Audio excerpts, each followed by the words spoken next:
Aja, Bismillahirrahmanirrahim. Assalamualaikum warahmatullahi wabarakatuh. Pada kesempatan kali ini saya akan memaparkan mengenai pedoman penulisan, ya, pedoman penulisan dan petunjuk karya tulis ilmiah berbasis studi. Ini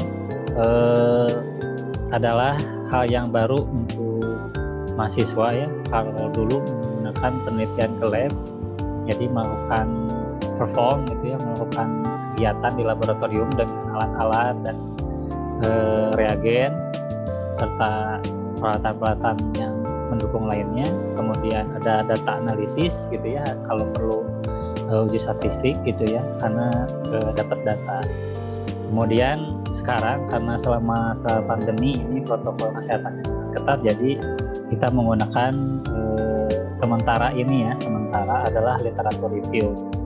Nah, literatur review ini definisinya harus jelas, ya, harus jelas. Jadi bukan menjiplak penelitian yang sudah ada, tapi kita coba meramu dan tidak boleh ada mindset kita yang masuk ke dalam review itu, ya. Jadi tidak boleh ada kalimat-kalimat yang personal, yang kalimat-kalimatnya itu kayaknya tidak ada di jurnal manapun, hanya kita aja yang ngomong kayak gitu, ya. Jadi jangan sampai membuat kalimat-kalimat yang belum diteliti oleh orang. Kemudian sebetulnya untuk tingkat diploma 3 itu terlalu berat, ya, kalau untuk literatur review gitu. Kalau saya sih lebih sukanya jurnal review, jadi satu jurnal aja dia kuasai, kemudian dia pahami, sudah cukup gitu, ya, untuk dipresentasikan saja dalam bentuk PowerPoint. Nah, tapi nggak apa-apa karena kita mengikuti panduan yang ada. Bagaimana sih menggunakan panduan ini? Yang pertama, ini alasannya karena ini masuk beban SKS, ya. Kemudian masalah kelulusan dan sebagainya mungkin saya angkat setelah lulus, ya. Walaupun ada yang tidak lulus, saya tetap bimbing karena secara teknis saya masih bisa membimbing. Nah, yang pertama di literatur review itu studi kepustakaan. Jadi yang harus kita lihat adalah sebelum membahas isi konten bab 1, 2, 3, kita harus fokus dulu kriteria atau literatur review atau jurnal atau artikel atau makalah atau buku yang kita kutip, yang kita citasi, ya, bahasa keren itu tidak boleh sembarangan, artinya mempunyai reputasi, mempunyai kredibilitas, mempunyai bukan kehormatan, ya, mempunyai tingkat citasi yang tinggi juga, ya. Jadi banyak orang yang mengutip dari situ gitu, ya, itu bagus. Jadi kalau kenapa saya kurang begitu intens dengan jurnal nasional, karena yang pertama jarang dicitasi, ya, jarang dikutip sama orang, berarti orang lain saja tidak tertarik menjadikan jurnal atau artikel yang akan kita pakai itu, di yang lain dia tidak pernah dikutip, berarti ada yang misalkan, ya, orang lain berpikir saya ragu dengan jurnal ini gitu, ya. Nah, begitu. Kedua, alasan lain kenapa jurnal nasional jarang dicitasi karena reviewnya sangat singkat, ya, atau ditelaah oleh para pakar dalam skala yang cepat begitu, ya. Bukan berarti lama itu bagus, bukan.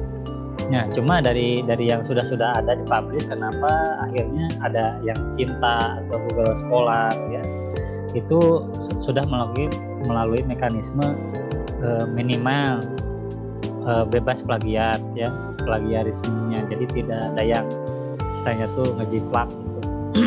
Jadi kenapa harus Sinta? Sinta ini kebanyakan yang menulis adalah para dosen, para peneliti gitu, ya, yang sudah punya minimal reputasi yang diperhitungkan atau pernah diuji gitu, ya, selagi kuliahnya ataupun selagi sidangnya atau selagi penelitiannya, mereka dengan sangat ketat gitu, ya, bisa sampai publish seperti itu.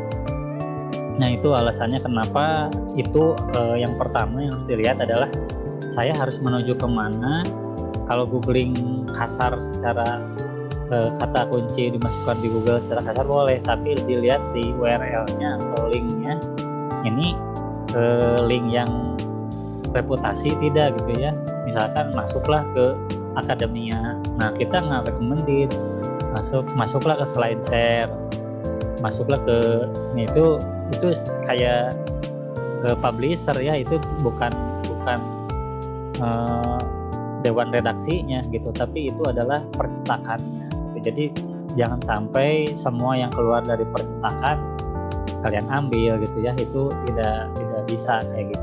Makanya kenapa kekeh dulu ya, harus ada jurnal yang dipilih dulu, ini dari mana ngambilnya, baru setelah itu oke, kita bicara konten gitu ya. Kemudian tujuan literatur review ini mau ngapain?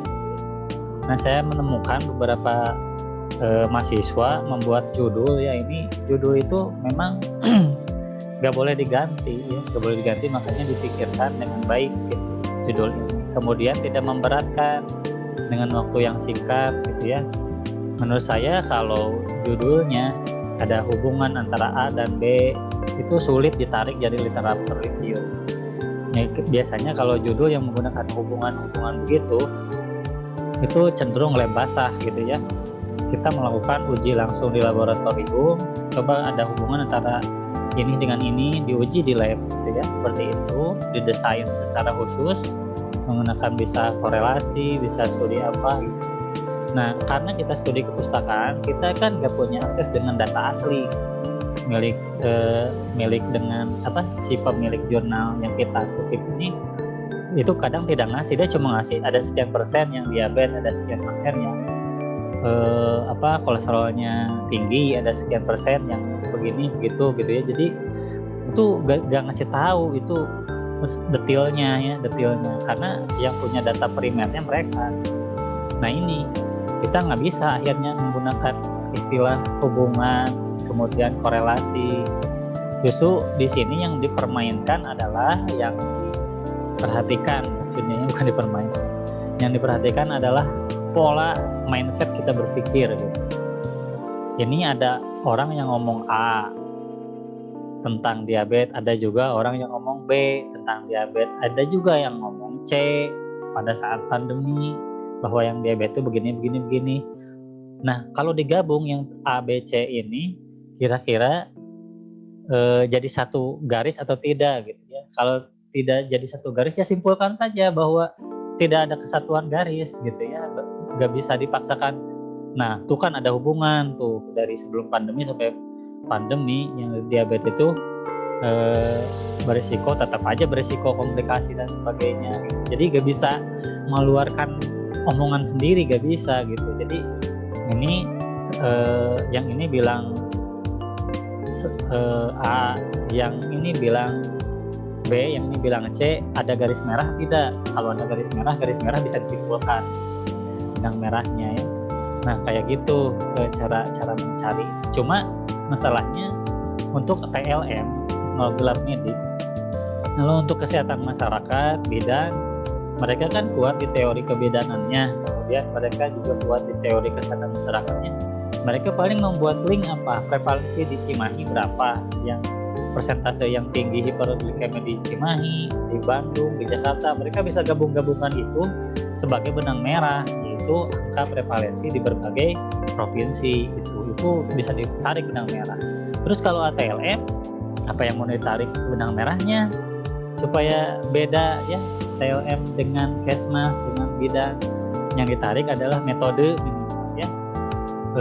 minimal. Kalau kita lebih ke pemeriksaan labnya, lebih ke interpretasi gitu ya, lebih ke arah misalkan pengaruh makanan tertentu atau obat tertentu terhadap tingginya, kemudian contoh kalau di imun itu katanya kalau di masa pandemi ini badai sitokin itu menyeramkan. Nah kita tertarik melihat berapa sih kadar sitokin pada orang yang COVID. Kita cari kata kuncinya sitokin, kemudian blood, kemudian darah, sitokin, COVID-19 gitu ya. Jadi 3 kata kunci itu yang dicari informasinya.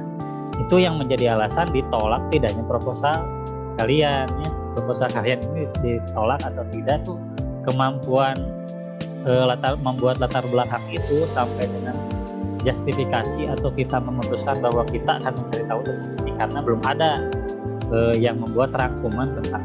Jadi literatur review itu singkatnya adalah merangkum sesuatu yang ingin kita cari tahu, bukan yang akan dicari tahu oleh para penguji ataupun dicari tahu oleh para peneliti, bukan. Kalian merasa penasaran apa gitu ya. Nah, baru rasa penasaran ini dibuat jadi pertanyaan.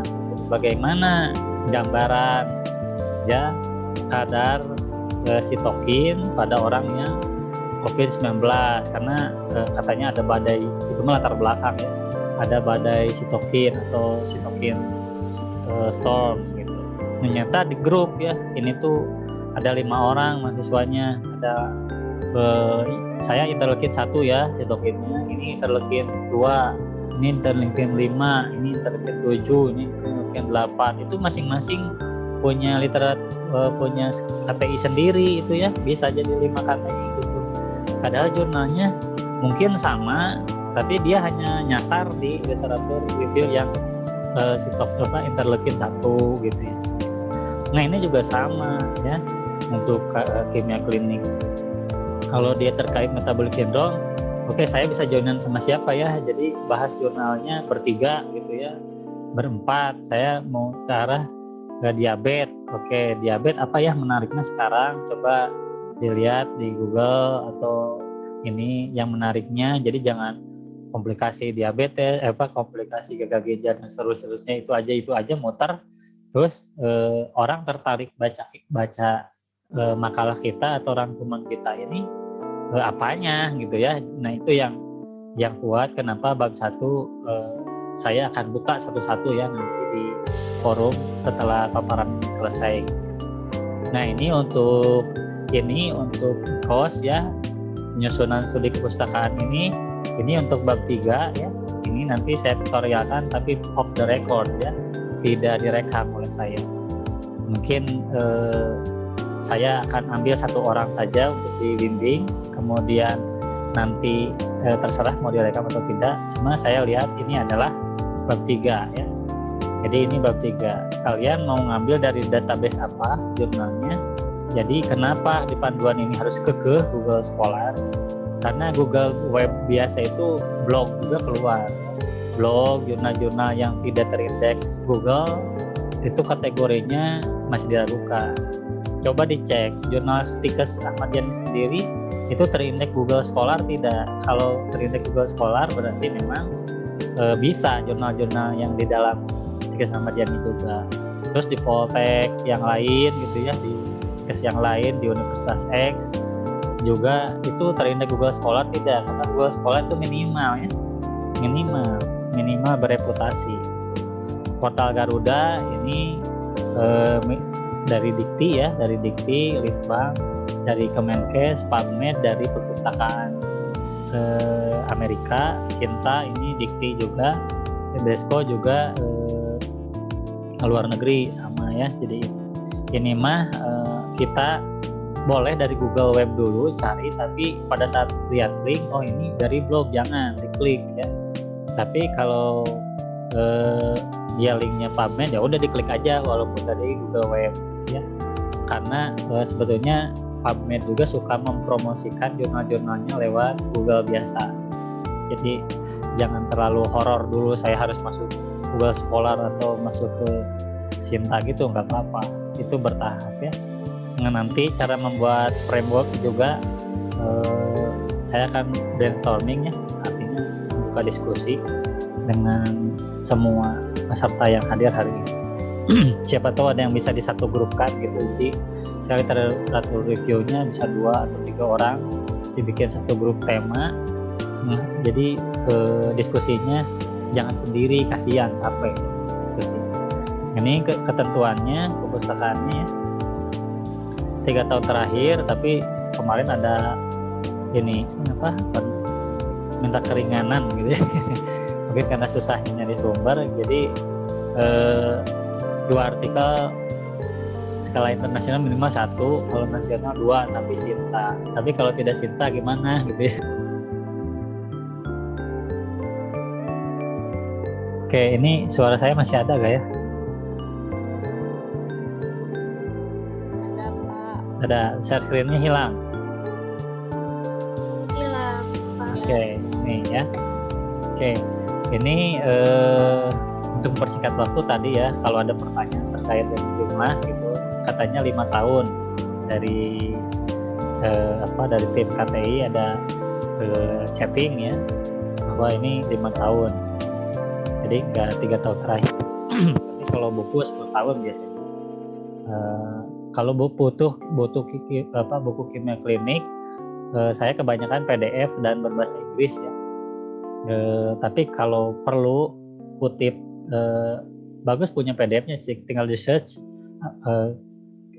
kita highlight ya, kita stabiloin.